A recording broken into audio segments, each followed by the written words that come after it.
Bien.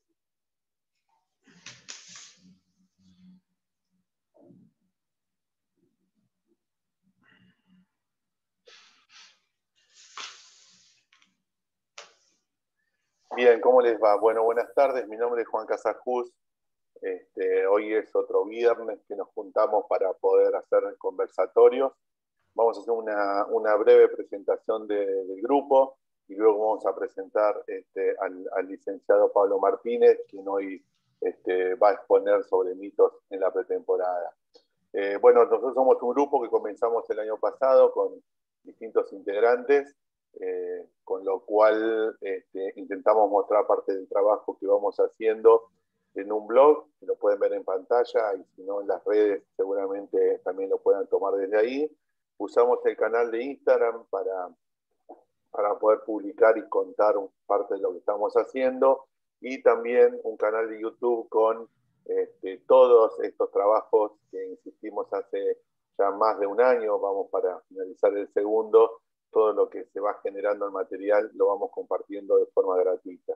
Nos encontramos periódicamente, en general de forma semanal, a veces depende de los temas, también eso va cambiando, y hemos hecho ya 2 simposios virtuales, uno el año pasado con más de 1000 asistentes, 10 Zoom hicimos el año pasado, y este año se hizo la segunda instancia también en julio, y el miércoles finalizamos el segundo curso para entrenadoras de rugby con la colaboración académica del Instituto Universitario River Plate, también como una instancia novedosa, y que seguramente, si a alguien le interesa, vamos a poder compartir material.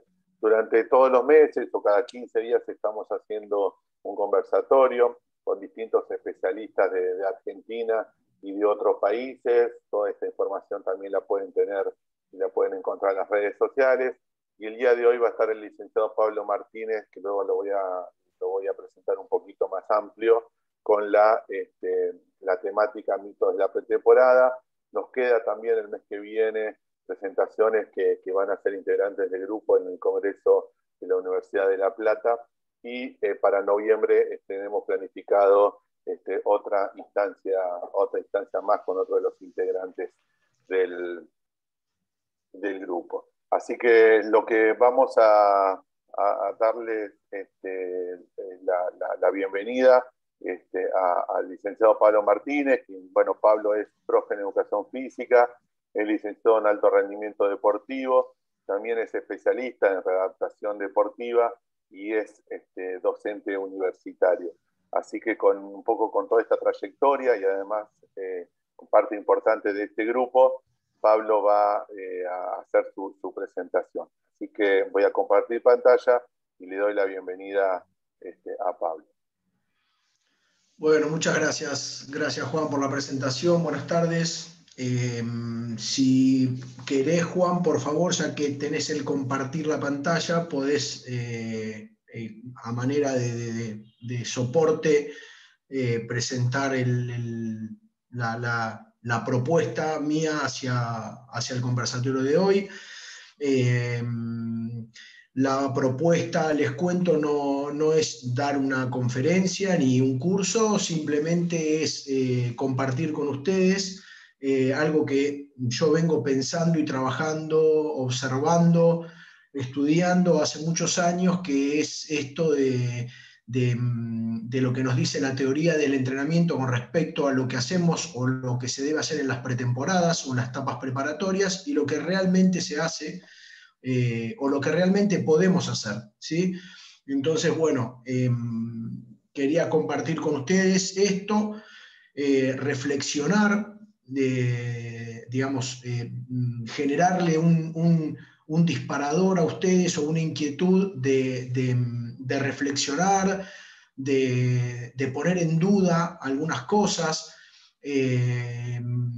de desmontar, de desarmar algunos paradigmas y algunos conceptos del entrenamiento, que bueno, que como les decía antes, creo yo que dista la teoría o la realidad o lo que pasa en el campo dista de la teoría o de los textos que leemos muchas veces, o de lo que nos cuentan que hay que hacer en las etapas preparatorias. Entonces, bueno, yo en un inicio puse un párrafo que es debatir, poner en duda, desmontar, desarmar los paradigmas, ¿sí?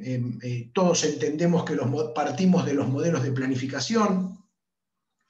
Ahí yo enumeré los modelos de planificación desde el tradicional ortodoxo de los años 50, 60, 70, más evolucionados hacia los bloques de Berkoyanski, algunos le llaman módulos de Berkoyanski, después cómo siguió evolucionando en los años 80 hacia el ATR, acumulación, transformación, realización, y una nueva evolución ya con el deporte moderno, por llamarle de alguna manera, con mucha innovación en aportes de las ciencias aplicadas al deporte y al entrenamiento, y mucha innovación tecnológica.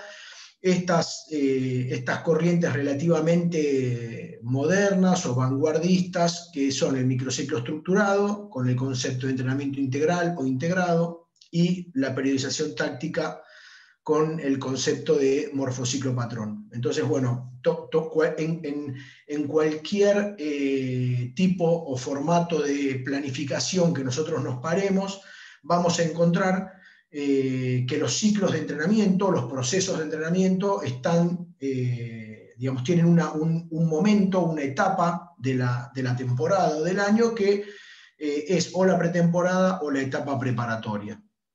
Entonces, a partir de ahí, de acuerdo al tipo de planificación que yo utilice, voy a entender qué tiempos tengo o qué tiempos son los sugeridos para estas etapas, para estos periodos. Entonces, bueno, acá es en el primer punto que hago, es que si verdaderamente nuestras pretemporadas se ajustan a los tiempos que, gracias Juan, se ajustan a los tiempos que nosotros tenemos en el club.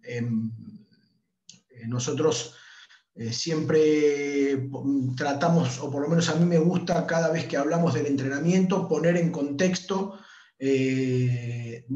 acerca de lo que estamos, digamos, ejemplificando. En este caso, equipos de rugby de Argentina o de determinadas características, de características amateur o semi-amateur, donde se entrenan 2, 3 o tal vez 4 veces por semana, donde se combina el entrenamiento de club con el entrenamiento extra o individual o personal o bueno, el nombre que encuentre cada entrenador, cada jugador.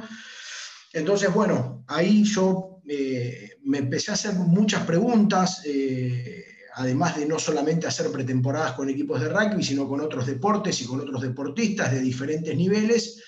Empecé a generar esto, a generarme dudas, a generarme preguntas, a buscar alguna respuesta o algún camino que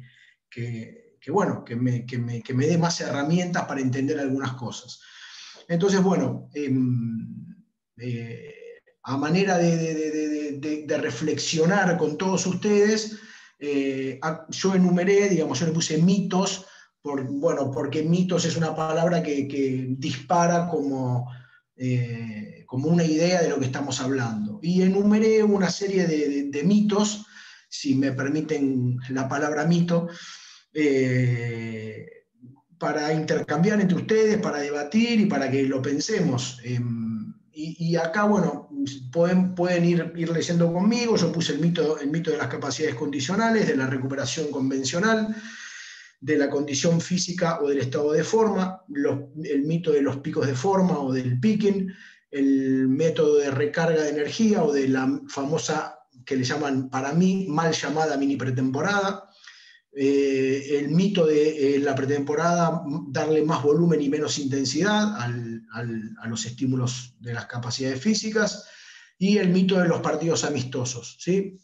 Entonces, bueno, por supuesto que uno va concatenado con el otro, uno tracciona al otro y van permanentemente de la mano, digamos, a lo largo de esta reflexión que yo hago o que les propongo.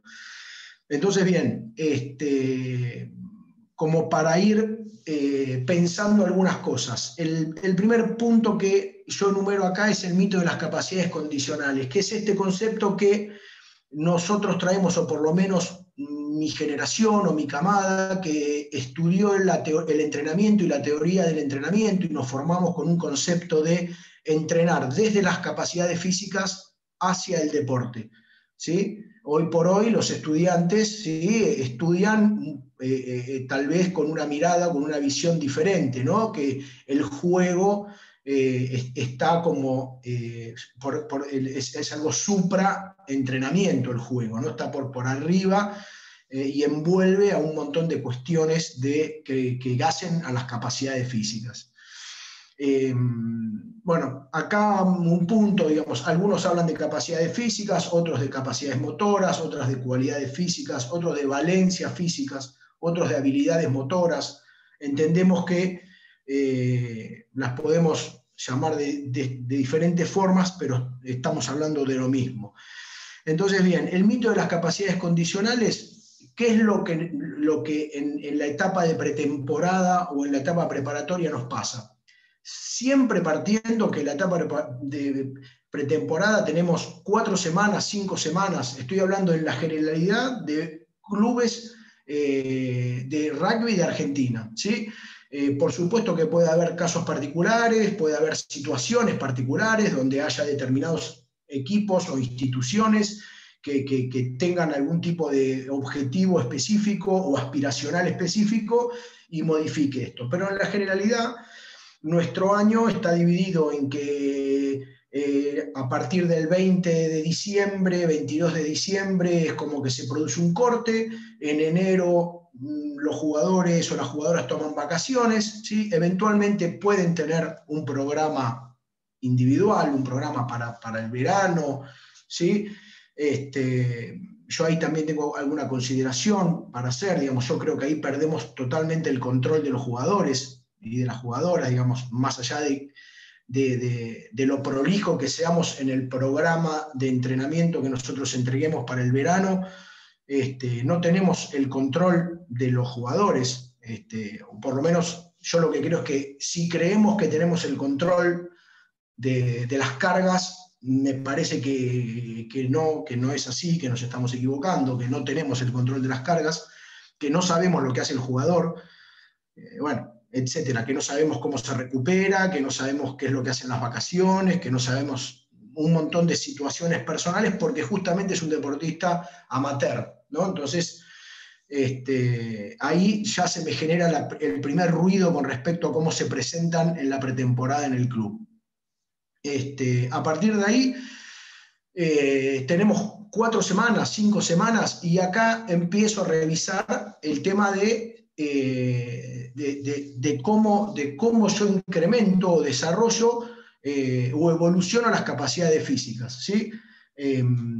Ni que hablar que en cualquier club nos vamos a encontrar con 40, 50, 60, 80, 100, 120 jugadores que se presentan el 1 de febrero o el 25 de enero o la fecha que se estipule para que vuelvan al club, con diferentes características, con diferentes estándares de estado de forma.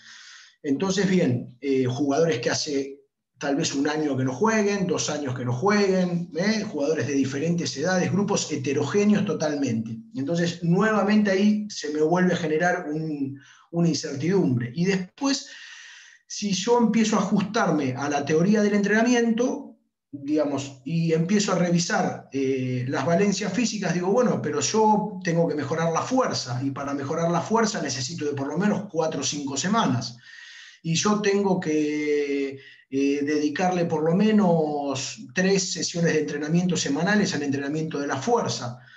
Y tal vez lo pueda hacer y tal vez no. Y si yo le pongo el foco en la fuerza, voy a generar determinadas adaptaciones que tal vez interfieran en el desarrollo de otras valencias físicas, o lo que para mí es peor, interfiere directamente en la evolución del jugador en cuanto a su juego y en cuanto al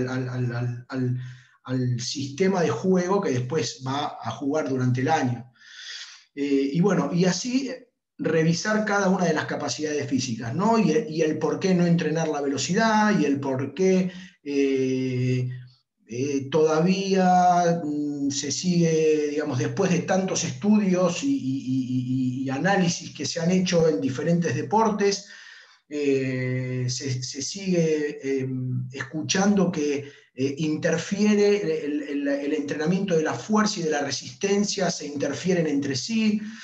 Entonces, bueno, pensar todo esto, ¿no? Que muchas veces o lo repetimos o no nos animamos a cambiar algunas cosas con respecto a este mito, que, digamos, como para cerrar un poquito el concepto, es pensamos que entrenamos desde las capacidades físicas o que entrenamos desde una mejora general, integral, global del jugador. Y si verdaderamente pensamos que primero mejoro una valencia, después mejoro la otra, después mejoro la otra, ¿sí? Bueno, eso, digamos, es como un puntapié inicial como para pensar en esto, ¿no? Porque después vienen los partidos amistosos y los jugadores tienen que estar bien y el equipo tiene que estar bien. Y entonces enlazo esto, vinculo el desarrollo y la evolución de las valencias físicas con esto de cuándo tengo los picos de rendimiento o cuándo ese famoso picking de estado de forma. Entonces acá nuevamente, cuando nos sentamos con el staff, todos queremos que el jugador o los jugadores o el equipo o la mayor cantidad de jugadores estén la mayor cantidad de la temporada lo más cerca de su estado de forma posible. Entonces, bueno, nuevamente, la planificación tradicional, ortodoxa, convencional, nos habla y nos explica de que, bueno, de que hay que buscar determinados picking en momentos de la temporada. Entonces yo acá me vuelvo a preguntar, ¿cuándo busco ese picking? ¿Cuándo es? A ver, y no porque en la etapa clasificatoria, y no porque en el playoff, y no porque acá, y no. Entonces, encuentro que hay tantas especulaciones y tantas expectativas de logro que tengo ninguna certeza, ¿sí? Yo la única certeza que tengo es que sábado a sábado nuestros equipos tienen que estar de la mejor manera posible y nuestros jugadores tienen que estar de la mejor manera posible y tienen que estar aptos, disponibles y dispuestos la mayor cantidad de jugadores posible, desde los 20 años hasta los 36, 37 que están en un plantel superior, más o menos, ¿sí? Entonces, yo acá siempre cuando debato esto con profesionales amigos, preparadores físicos, profesores amigos, siempre les cuento una anécdota.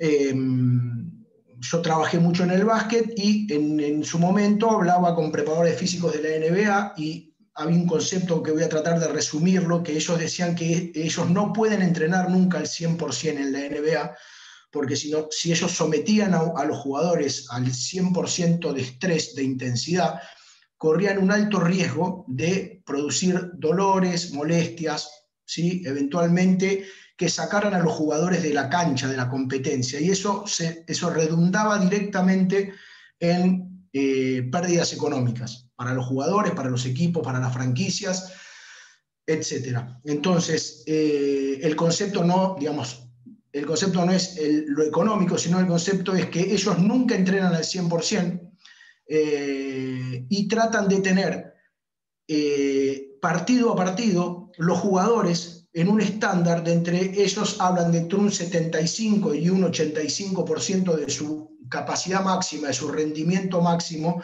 que ese rango les permite jugar a los jugadores, y acá entra esto de que vemos muy, muy seguido el tema de administrar los tiempos de juego o gestionar los tiempos de juego, porque uno juega más, el otro juega menos. Entonces, bueno, esto fue hace muchos años y a mí me pareció algo que no lo había escuchado nunca, que no lo había leído nunca. Siempre a nosotros nos decían que había que estresar al cuerpo a niveles de romper la homeostasis y generar adaptaciones súper importantes, y resulta que los superatletas del mundo no entrenaban al 100%, ¿sí? Y tampoco buscaban un pico de rendimiento determinado en el año. O sea, no existía eso de que busquemos el picking en los playoffs, busquemos el picking para clasificar. Ellos no tenían ese concepto. Sí tenían el concepto de mantener durante toda la temporada los jugadores aptos, dispuestos y disponibles, ¿sí? Bien, entonces acá empecé a encontrar un camino que realmente me empecé a entender algunas cosas, ¿no? Porque ¿cómo hago yo para poner a todo un equipo de 40, 50, 60, 100 jugadores en el mismo estado de forma, en el mismo momento de la temporada? Yo creo que cada uno de ustedes sabe que es prácticamente imposible. Entonces, bien, reflexionar y poner en duda esto de los picos de estado de forma, ¿sí? ¿En qué momento? ¿Cuándo? Bien. Si todos hacen su pico de estado de forma en el momento que yo creo que lo voy a lograr. ¿Y por qué digo que creo? Porque en un deportista amateur de 2 o 3 veces por semana, que trabaja, que estudia, pasan infinidad de cosas que nosotros no podemos controlar y que van a determinar el rendimiento de ese jugador, no solamente físico, sino cognitivo también, ¿sí? Entonces, bueno, es por eso que pongo esto como un mito, como un punto a tener en cuenta. Sigo vinculando esto de la etapa preparatoria, y digo, en las pretemporadas mucho volumen a intensidades moderadas, ¿sí? Para después una curva, ¿sí? Ese famoso gráfico de volumen-intensidad que hemos visto en infinidad de libros, en infinidad de cursos, donde arranco con un volumen alto, para cuando se acerca la competencia voy amesetando, y viceversa en la intensidad. Arranco con intensidades moderadas a bajas para después, bueno, también nuevamente pensar en esto, darse el lugar para la duda, si verdaderamente es así. Yo acá le puse una palabra que es acumular para utilizar durante la temporada. Ejemplos podemos encontrar de etapas preparatorias donde acumulo, y creo que esa acumulación va a redundar en una buena performance del equipo, de los jugadores, y no es así. Toda esa acumulación conlleva una fatiga, ¿sí? No solo mental, sino física, o sea, no solo física, sino mental, un estrés producto de la cantidad de entrenamiento, de la parte volitiva del entrenamiento. Entonces, esto de acumular para la temporada, yo creo que a cada uno de nosotros hemos tenido deportistas que han entrenado, ¿sí? La etapa preparatoria, y acumularon un montón de entrenamiento, y eso no se vio transferido a su juego, ¿sí? Entonces, y cuando nosotros hablamos con los jugadores, con los deportistas, esto de lo alejada que está, o por lo menos en algunos lugares, o en algunos clubes, o en algunos deportes, la pretemporada, que es totalmente general e inespecífica con el juego propiamente dicho. Entonces, muchas veces los jugadores manifiestan esa desconexión, que entienden que vulgarmente se le dice esto de correr por correr, o sumar millas, o sumar kilos, y que después no le podemos dar un sentido, o ellos no le pueden dar un sentido a la aplicación específica del deporte. Entonces, bueno, estos nuevos formatos de planificación conciben o tienen una mirada de de una propuesta de pretemporada mucho más intensa, no con altos volúmenes de entrenamiento, sino con altos volúmenes de compromiso, no solo neuromuscular, cognitivo, donde se renueva este concepto de entrenamiento más cortos y más intensos, más específicos. Bien, entonces, ¿por qué no pensar en una pretemporada donde realmente cambiemos este paradigma de más volumen, menos intensidad y correr un poquito un costado esta curva tan tradicional que fuimos viendo a lo largo de los años y decir, no, ¿por qué yo no puedo subir el estándar de intensidad y arrancar el 2 de febrero con un entrenamiento intenso? Entonces, bueno, bien, esto con respecto a el mito de el mucho volumen o más volumen y menos intensidad, para reflexionar esto. Sigo haciéndome preguntas y con esto de en 4 o 5 semanas tratar de poner un montón de contenido deportivo a los jugadores o al equipo, me surge otra duda que es la fatiga, ¿sí? Acá yo puse la recuperación convencional, fatiga mental y fatiga física.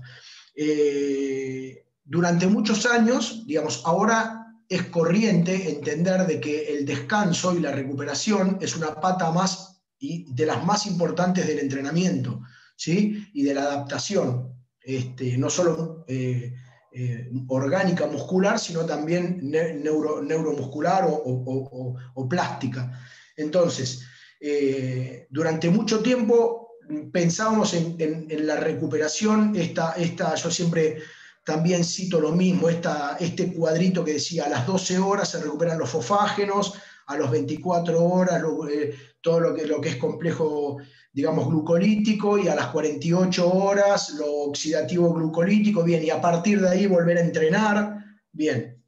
Yo creo que los que estamos en el deporte y en el rugby sabemos que el rugby es caótico desde lo fisiológico, desde lo neuromuscular, y rompe con todas estas reglas. Entonces, la fatiga, ¿cómo vamos, digamos, si no, cómo entendemos esto de entrenar lunes, martes, jueves, jugar el sábado, o cómo entendemos esto de entrenar todos los días? Digamos, hay algo que si no son profesionales los jugadores, si no se dedican digamos, a estar dedicados todo el día al entrenamiento.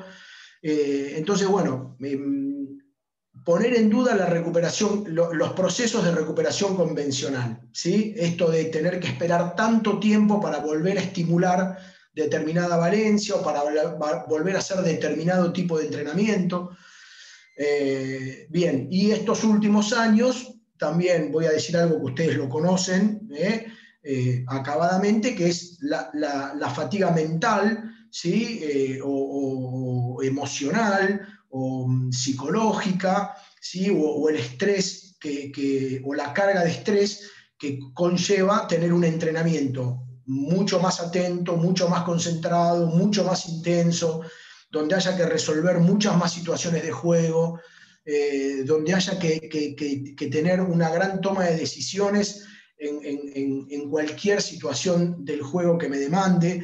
Entonces, esto nuevamente comprobado, digamos, científicamente, nos da una herramienta más a la hora de entender que los deportistas, que los jugadores o las jugadoras no solamente sufren una fatiga orgánica funcional, sino una fatiga mental fuerte, el famoso burnout, ¿sí? Sobreentrenamiento, pero que siempre se habló del sobreentrenamiento por una cuestión de mala dosificación de las cargas, ¿sí? Pero no por una mala dosificación del estrés emocional, por ejemplo.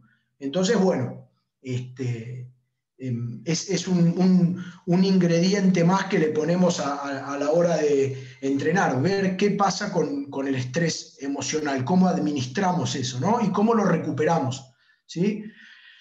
Y como para cerrar este concepto, entender que hoy tenemos herramientas o instrumentos para recuperar a los jugadores en forma inmediata, no solamente con la alimentación, con la nutrición, con la hidratación, sino con una serie de herramientas, de instrumentos de la fisioterapia, del entrenamiento, para recuperar tejidos musculares blandos, articulaciones, etcétera. ¿Sí? Entonces, bueno, pensar en esto, pensar si me quedo anclado en cómo son los procesos de recuperación, que a mí me muestran la fisiología, me muestra la fisiología aplicada, la teoría del entrenamiento, o le hago una bajada a la realidad y a las nuevas, a los nuevos paradigmas de dosificación del entrenamiento.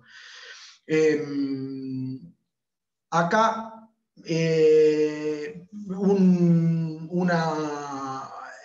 digamos, me estarían faltando como compartir con ustedes el mito de la recarga de energía o de la mini pretemporada. Es muy común hablar y es muy común escuchar en muchos deportes que cuando tenés una semana de receso, ¿sí? Hay un corte porque hay algún feriado o algún evento por el cual tenés una semana, vamos a hacer una mini pretemporada, ¿sí? Entonces, ¿qué pasa con esto? ¿Alguna vez nos detuvimos a pensar si realmente eso produce una recarga de energía o produce más sobrecarga, más estrés, más fatiga? ¿Sí? Y lo que para mí es determinante, produce más fastidio en los jugadores, ¿sí? Entonces, si nosotros sistemáticamente, periódicamente venimos entrenando en forma normal y cuando hay, con el desgaste que conlleva, ¿no? Hoy entendemos que los 90 minutos de un partido de rugby tienen un montón de indicadores bastante power, ¿no? De hecho, hay estudios, están dando vuelta estudios, y en la semana estuvimos trabajando justamente con la administración de los contactos, de la cantidad de tiempo que le dedica, que sugiere World Rugby a los contactos en los diferentes días de entrenamiento. Entonces, ¿creemos verdaderamente que cuando hay un receso de una semana o que hay un fin de semana que no juego, debo o tengo que entrenar más todavía? ¿Eso va a redundar en una mejora o va a ser perjudicial? ¿O voy a retroceder casilleros con respecto al estado de forma de los jugadores y del equipo? Bien, y a su vez, en esos 7 días, tomemos una semana, ¿cuántas sesiones de entrenamiento tenemos? Y a su vez, en esas sesiones de entrenamiento, ¿cuánto podemos estimular y provocar adaptaciones orgánicas con respecto a esto que hablábamos en el primer mito del tiempo que necesito para lograr mejoras? ¿Sí? Entonces, yo con 2 sesiones de entrenamiento, ¿voy a tener más fuerza que la semana anterior? Yo con 2 sesiones de entrenamiento o 3 de entrenamientos de, suponte, mejora del consumo de oxígeno o entrenamientos metabólicos al límite, ¿voy a lograr incrementar esos estándares o al revés, voy a producir mayor vaciamiento de las reservas energéticas? Y a su vez, ¿está bueno estratégicamente pensado someter a los jugadores a más impactos, a más contactos? Bien, entonces esto también nuevamente es algo que para mí es interesante y tal vez cambiar, digamos, desde mi mirada, desde mi postura, cambiar la mirada de esta mal llamada mini pretemporada, ¿sí? Algunos le llaman, a mí me gusta, ¿sí? Yo lo tomé de otro, yo no inventé nada, una semana de tapering, ¿sí? Que armada en conjunto con los fisioterapeutas, con los nutricionistas o en el caso de los que tengan posibilidad de tener alguien que haga alguna apoyatura nutricional en el club. Entonces, bueno, utilizar esta semana verdaderamente como una recarga, ¿sí? No como un fastidio general para todos, ¿sí? Y ver, y nuevamente acá ver cómo administro los días libres, ¿sí? ¿Qué administración le doy a esos días libres? Todavía hay entrenadores digamos, que tienen este concepto de que no tienen que tener días libres los jugadores, ¿sí? Entonces yo rápidamente trato de reflexionar y digo, si los deportistas súper profesionales o de elite o de clase mundial tienen días libres, ¿cómo yo no le voy a dar días libres a un deportista amateur de 2 o 3 o 4 veces por semana? ¿Sí? Que además paga la cuota para jugar al rugby, ¿sí? O paga la cuota para jugar a otro deporte. Entonces, bien, por lo menos en mi mirada y en mi visión se atraviesa todo esto, ¿sí? Y después, por último, acá yo estoy mirando el mito de los partidos amistosos. Esto es algo también que yo hace años, siempre en todos los deportes que trabajé, lo debatí bastante. Todos entendemos que son necesarios los partidos amistosos, ¿sí? Ahora, a partir de que entendemos que son importantes para construir el equipo, para construir modelos de juego, sistemas de juego, etcétera, ¿cuántos partidos amistosos? ¿De qué manera se producen esos partidos amistosos? Entonces, vieron que hay como varias miradas: jugar partidos fáciles, jugar partidos difíciles, ir de menos a más, un sábado sí, un sábado no, intercalar, bien, rotación de jugadores, administración de los tiempos de juego, en fin. Acá es nuevamente, digamos, yo les paso la pelota para que cada uno piense cuál es la mirada con respecto a esto en sus clubes. Digamos, vieron que hay equipos que juegan 3 partidos amistosos, equipos que juegan 4, equipos que juegan 5, equipos que no juegan, equipos que se van de gira, ¿sí? Dentro de las giras están las giras recreativas o las giras turísticas y las giras donde van a jugar partidos, ¿sí? Entonces, acá nuevamente una anécdota, por ejemplo, nosotros fuimos a una gira a Europa y nos trajimos la mitad del equipo totalmente desgastado, ¿sí? Por ejemplo. Y entonces, lo que pensábamos que estaba bueno terminó siendo un disparo a los pies, porque cuando hubo que empezar el torneo, los jugadores estaban sumamente desgastados. Pero bueno, esto es una anécdota personal, ¿no? Pero lo que digo es, a partir de estas situaciones que nos van pasando, cómo nosotros entendemos lo de administrar los partidos amistosos, de cuántos partidos, cómo los voy a jugar esos partidos, para qué me sirven esos partidos, cuál es el objetivo, qué es lo que voy a observar, qué análisis voy a tener, y algo que lo cual yo últimos años vengo también tratando de trabajar en eso y de pregonar, es esto de a los jugadores que ya sabemos que son los famosos jugadores 6-7 puntos, ¿viste? Cuando decís, este jugador siempre rinde, juega 6-7 puntos, siempre juega bien, bien, jugadores de 28, 29, 30 años, grandes, que ya tienen 7, 8, 9 pretemporadas en su cuerpo, que jugaron 100, 150 partidos, ¿sí? A lo largo de los últimos 5 años, suponte. Yo ya sé en presencia de qué jugador estoy y en presencia de qué deportista estoy. Entonces, tal vez es necesario a esta clase de jugadores sumarle, además de los 20, 22, 23 partidos que tiene la temporada, 3, 4, 5 partidos más en la etapa preparatoria. Es una pregunta que yo me hago, nada más, ¿sí? Yo particularmente vengo trabajando con esto, pero bueno, es algo que también me parece a mí que es como para poner en duda este concepto de lo que arrastramos de lo tradicional, que es hay que jugar partidos amistosos, porque sí, porque hay que jugar partidos amistosos. Bueno, veamos por qué y cómo. Bien, gracias Juan que me pusiste la filmina de la bibliografía, porque estoy mirando el tiempo y me parece que me extendí un poco. Todo esto que yo compartí con ustedes, acá hay algo de la bibliografía, la cual fui leyendo a lo largo de los años, fui tomando aportes. Bueno, sí, ahí seguramente ustedes conocen todas los textos estos, les debe sonar, los deben conocer, los deben haber leído.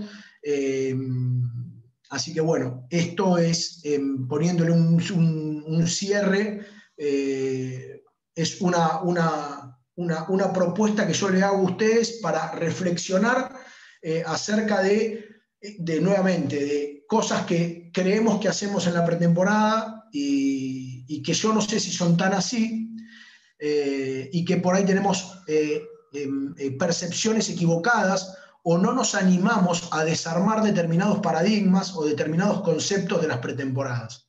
¿Sí?